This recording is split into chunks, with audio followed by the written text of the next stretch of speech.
Hello and welcome to this handy hints and tips video explaining how to use Modbus TCP on ABB's recording control and water analysis products. Compared to using analog signals, Modbus TCP has numerous benefits including no loss of accuracy, greater noise immunity enabling increased transmission distances, and convenience of reading multiple measurements via a single connection. In this video, we will show you step by step how to set up a simple Modbus TCP network. We will be using a CM30 PID controller and an AWT424 transmitter, both fitted with the Ethernet communications option. Process values from both instruments will be recorded by an RVG200 paperless recorder, which features Ethernet as standard. In this demonstration, a very simple Ethernet network will be created using a network switch. A standard Ethernet cable is used to connect each device to the switch. To be able to communicate with each other, every device on the network requires a unique IP address that we will allocate manually. In addition, each device will need a common subnet mask. This diagram shows how our star topology network will look. The IP address for each instrument is as shown. Now let's see how all devices are connected to the network switch. Connect the RVG200 to port number 1,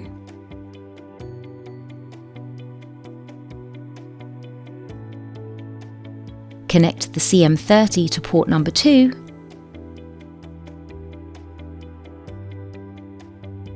and then finally connect the AWT424 to port number 3.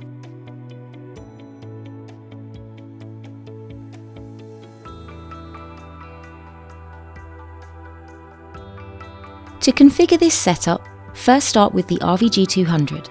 Enter the configuration mode, select the I/O modules page and navigate to Ethernet. Make sure DHCP is disabled, set the IP address and subnet mask,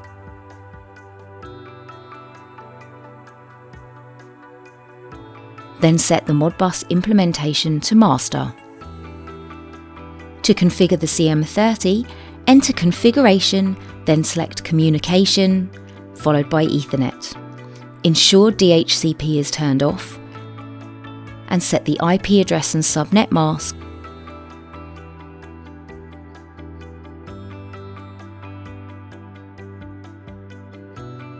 Then Modbus implementation as server.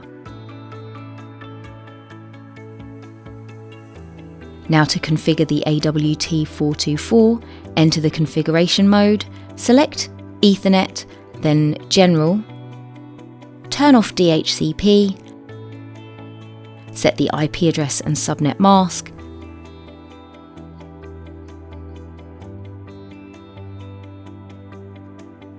then enable Modbus TCP.